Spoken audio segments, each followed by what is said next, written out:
and we let the Downtown Visioning Committee come up with questions for other issues. And that's found in what's called Draft 1, which is, it's got the red. Yep. So if you just flip back to the red, you'll see what the questions are as relates to those things that the Downtown Visioning Committee formulated at our meeting at the end of February. We've sent these out to the Downtown Visioning Committee twice, all of the questions, in particular those that start with other issues. We've had a couple comments back in terms of clarification, or they wanted a better description of a city market in one of the questions. But these were the questions that they formulated the night of the meeting. Not everybody was there, so we've made sure that we've emailed this twice to both those people that were there and those people that weren't there to get their comments and their feedback. What I'll have Karen do is spend kind of 5 minutes talking about the Direction Finder survey, about the sampling that they do, about its statistical significance in terms of the number of people that you sample in order to get to a certain confidence interval. And then sort of she'll take your questions as it relates to, like in those first 17, why do we ask it this way? Or in those other issues, as we formulated those with the Downtown Visioning Committee, why did they pick those questions? And both her and I can kind of try to answer what they're trying to get to. Hi, I'm really delighted to be here. It's been fun before to work with Mission, and what a community survey does is gather information with regard to a random sample. It's verified statistically, and so we'll gather, I believe it's 400 surveys from your community that will give us a statistically valid representation. It's distributed randomly. That's how we gathered the information before and how we'll gather it again. The first 17 questions are going to be very much the same, some minor changes here, but very much the same, so that we can look at what has changed in the last 3 years. So that's very valuable to knowing if change that was implemented by the city is working in the way it was hoped. So it's a way of measuring what changes happened in those last few years. That's the main reason for keeping many of those the same. Then we had, and I would be happy to look at any of those questions with you. They're the same ones that the first 17 are very much the same as they were on the first survey. Then we had an opportunity to sit down with the Downtown Visioning Committee and just, first of all, just kind of talk about what their thoughts were, what it was they had in mind to see, what kinds of questions they really wanted resolved. And that's what formed this next set of questions. And I would be happy to run through those just to give you an idea of what those are. The first one was we really had needed some information about who travels on Johnson Drive, how far they go on Johnson Drive, what their purpose is. Are they just going to drive through to get to another location, or are they actually stopping in the downtown area? The second question is the purpose of their travel. If you travel in the section of Johnson Drive, which is defined as the downtown area, and I'm on question 19 if you're... Okay. Yeah, it's there in red. They should be in red there. So first we asked how frequently people travel on Johnson Drive, or if they did. If you live in this area, you may not drive down Johnson Drive very much. So that's the kind of thing that we're learning with the first question. The second one, if you travel in this section of Johnson Drive, what is the reason? Again, are you just driving through? Do you stop some? Do you do both? Or what's the purpose for your travel on Johnson Drive? Then we ask about the reasons for visiting Downtown Mission. And we have to give them an option to say, I don't really, or something else. But we've listed what we think are the most likely reasons that they would be visiting Downtown Mission. All right, then question 21 gets into probably the heart of what we talked about that night, and that's what kind of change might be initiated on Johnson Drive to bring more people to the downtown area, to bring some vibrancy, to bring some change to the downtown area. So the question reads right now, and we may word tweak this a little bit, but a vibrant downtown energizes any community, draws neighboring dollars, and attracts new business investment. Mission could support a revitalization of our downtown area starting with our historic fine arts theater as a focal point. Well-planned areas and amenities around the theater would upgrade the appearance of our downtown area. And how important would the following amenities be to your family? And then we've listed some individual amenities. I'll go through those quickly. It's street and sidewalk improvements, parking improvements just off Johnson Drive, extended business hours for this area, live theater productions, businesses that support the arts like art galleries, movies in a refurbished theater, gathering areas for friends and families like cafes, small park areas, landscaped areas, a connection to the existing walking and biking trails in support of neighborhood connectivity, housing selections in the surrounding area that include lofts and single-family options, green enhancements that support stormwater management. So by asking this question, we're going to ask, you as a household may say, I really like this idea, but I'm not sure I like these ideas, and you'll have a chance to rate those. Mm-hmm. So as the information comes back, we'll be able to prioritize. Then in question 22, we ask, what are the top 3 of those issues? Each issue will get a rating, but we'll be able to see what the top 3 issues are. Mm-hmm. And then we can begin to evaluate what exactly it is that should go into that area, or if it's supported. Mm-hmm. One quick question. Why did you choose the theater as the focal point? I mean, it seems to me the question can be written, with Mac hardware in here, or no business at all. I'm just curious. It was the thought of the committee that because it's the historic piece on Johnson Drive, that it might be the most appropriate focal point. Okay. Thank you. So then, that to do that there would have to be some money raised. So then we ask a question about that. In order to improve the appearance of our downtown area and provide much needed upgrades, extra time, coordination, and initial cost would be required. Which of the following funding options would you support? And I'll go down through these because, one is nothing at all, but a 4-cent sales tax, a half-cent sales tax, $6 monthly property tax on a $200,000 home, a 2-cent entertainment district tax on dining and entertaining in the designated downtown area. 5 is any combination except property tax increase. I do support a vibrant downtown. Number 6 is none of these. I do not support a vibrant downtown. And then they have the option of writing another. What's a 2-cent entertainment district tax? It's what you would pay if you were at Zona Rosa or on the Plaza or at Park Place. They actually have a 2 cent or 2%? 2%. Okay, Oh, it's written This just 2 says cent. Yeah, I thought, what's a 2 cent? I'm sorry. Okay, And then dining, that's my fault. One end. One end on Right. dining. Yes, we got that one too.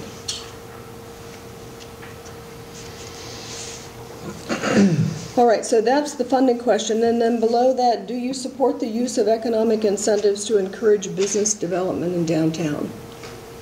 We asked that one on many surveys with regard to economic development.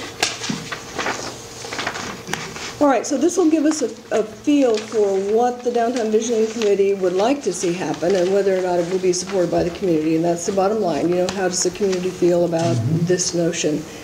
It could be that parts of it are supported, parts aren't. That may head it in a different direction.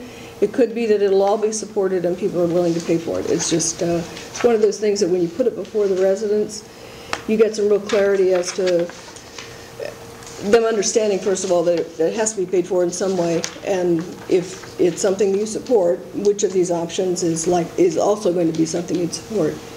So that's the way to sort out some of these things for change. And how many remaining? We'll probably mail in the neighborhood of 1,200, and the sampling is completely selected randomly. It's a mechanical process. There's no bias at all to the selection of who gets a survey. 400. Didn't you say 400? Yes, we'll complete at least 400. To get 400, we'll probably mail to 1,200. Can I ask a question? Yes. During the whole process of looking at this, I'm really trying to understand, as you're adding proportionately the numbers across the board to 1 to 5 or whatever. How did you come up with 9 for don't know? That has more to do with our data entry people. 9 is a don't know response, and that's Why is it titled don't know versus have no opinion? They essentially mean the same thing. They do. Don't know just sounds real abstract to me. I kept following this, trying to figure out, you don't know. Yeah. It is the way our, Have no opinion is more of a norm through strategies of conducting surveys. You know, I've not and- seen don't know before. and we do surveys all over the country. We use don't know. I'd be glad to put no opinion here. To us, it means the same. It would be referred to as the same. To me, it just sounds better. What? Have no opinion. No opinion? No opinion? Okay. We can do that. When are you thinking about mailing these? Um, Or do we have any time? Well, I'm trying to give the Downtown Visioning Committee until their next meeting to shape or modify their Oh, questions in okay. any way. And as it relates to all the questions, before they go out, you have reviewed them and you have determined that the questions, from your professional opinion, are asked in an objective way Yeah. with objective responses that try to elicit the opinions thereafter. Right. Gotcha. So So you would go and you would listen to the Downtown Visioning Committee, say, these are the kinds of questions we want to ask, and then you would take your expertise and say, okay, that question looks like this on a survey. Right. Okay. We had a conversation that night. We talked a long time about what they envisioned, and from what I heard, I formulated the questions, and Okay. they're now proving them to make sure that is in fact what they intended. And do these go to apartments as well as household? Yes, they do. residents? Mhm. And question number 3, I think you may have caught it, but we rear children, we raise animals. So that should be rear, not raise. And you haven't been to the Shepherd household. You can't tell the difference. there. Did you say you were going to mail out 1,200? I believe the last survey, we mailed out 2,300. I could be mistaken. I think our goal was 400 responses. We would have, 400, okay. right, we would have mailed around 1,800. It's, If you get 400 out of 10,000 population, that's not a very good actual percentage. Actually, statistically, it's perfect. It's a random sampling, I so. don't want to tell you what I think of statistics in case of I get in trouble. It has been around actually since the 17th century. It's not a new thing. Yeah, It's I know it, and I've been in classes on it and had some pretty good instructors on it too. There are two ways that you can really realize proof in a statistically valid sampling, and that's when we look at trends. If nothing has changed in a certain category, and the city says, well, that's not a surprise, we didn't do anything. Okay, that's some proof. But if in fact you added extra money to your parks and recreation, or you added extra money to something, or you had more activity in a certain area, change will show up based on your resident perception of what they see. And then that's when you understand that it does work that way. The other time it works, we'll find out, is when you ask a funding question. And the funding question goes to the voters, and it works that way. So those are the two times you can have full confidence that it does work that way. Any other questions? On number 23, when it inquires about how to pay for it, there's really, I mean, it's, all the options are taxes. But there's no, Number 5 isn't. any combination except property tax increase. Well, all the sales taxes are property tax increases.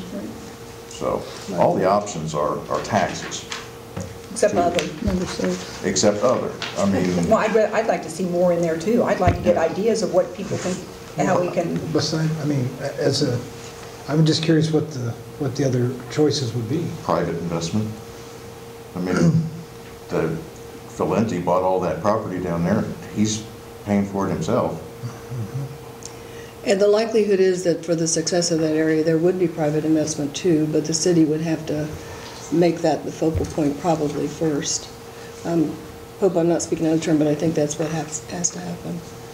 Yeah, that's sort of the discussion that we had. Well, The I question mean, was, it kind of works both ways. I mean, developer would say, yeah, I want to purchase all these buildings right here, but I'm not going to do it unless, you know, you revitalize the sidewalks and stuff like that.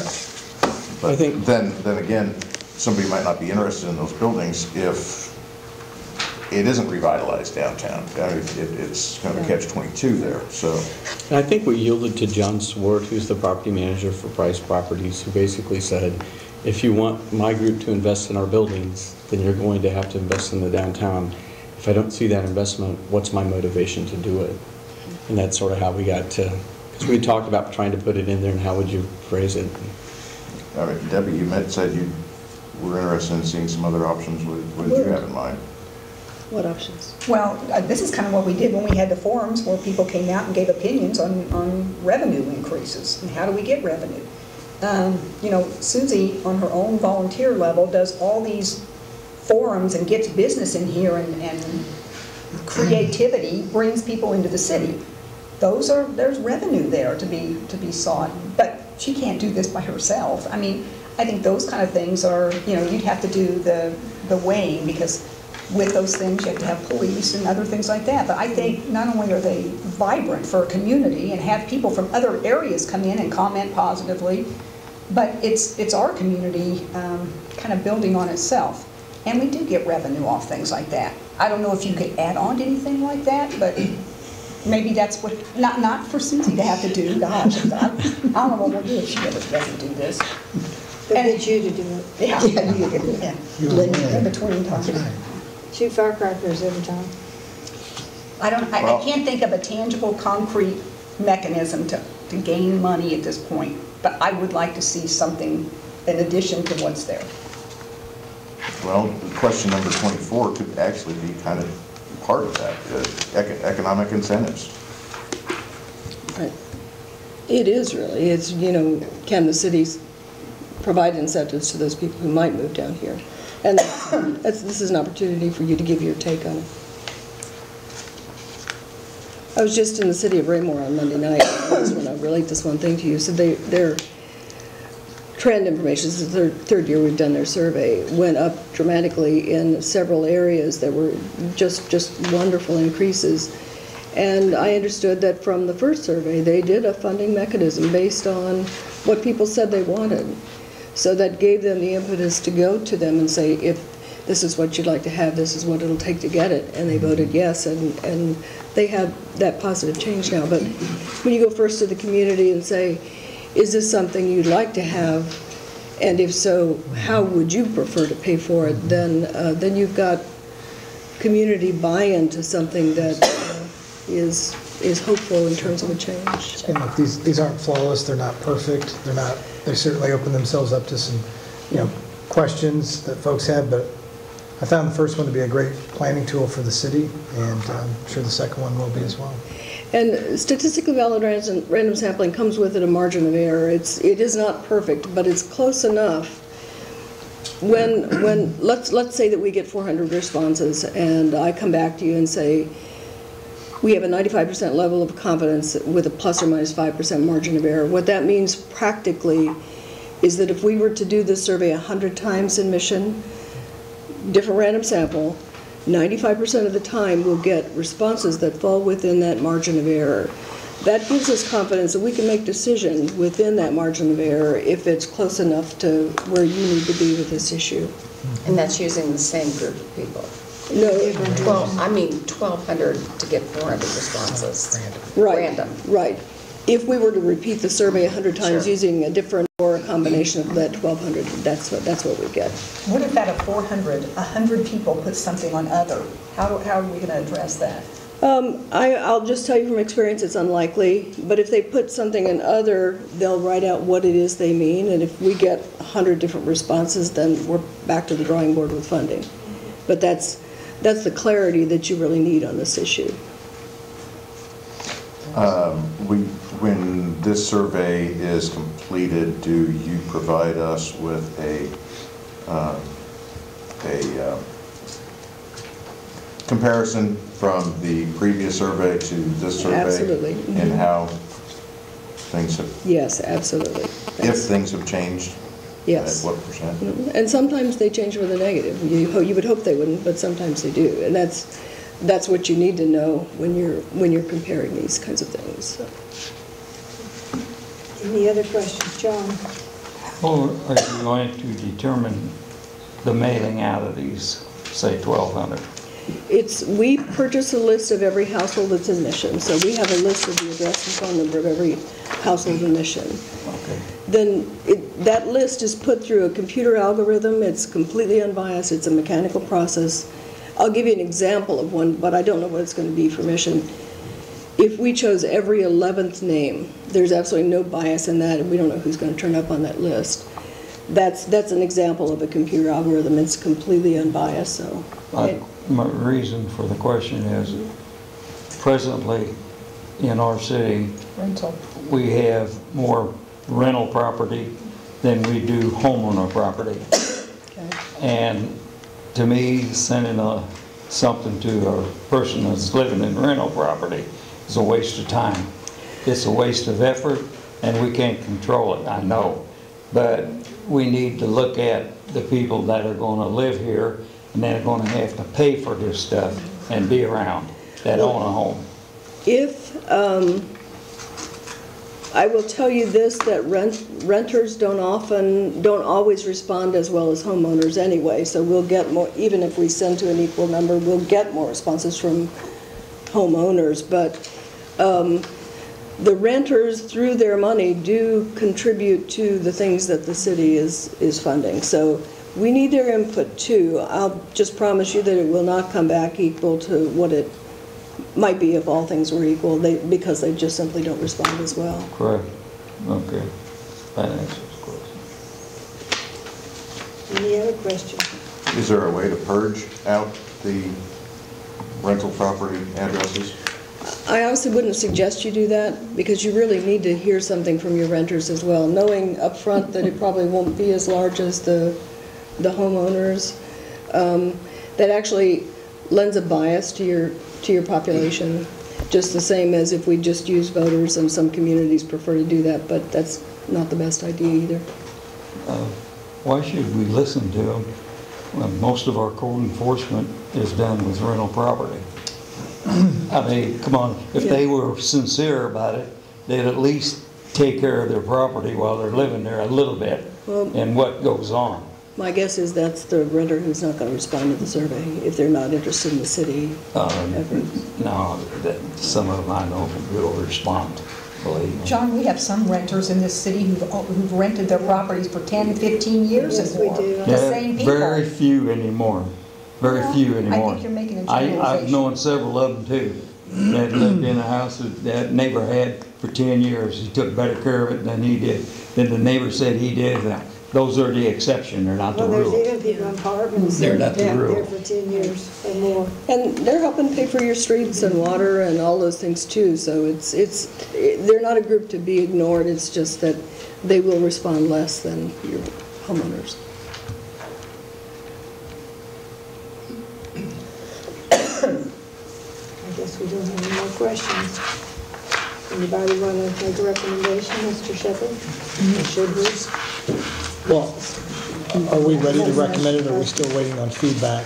We're still waiting for the Downtown Visioning Committee. So we'll get this one more time, and my guess is too that we can provide any additional feedback or Correct. any questions that we have between now and Yeah, that's right. when we get this back, okay? Right, those Thank you, questions Nancy. especially are work in process. Very good. Well, thank you very much. Thank you very, you explained it very well. Thank you.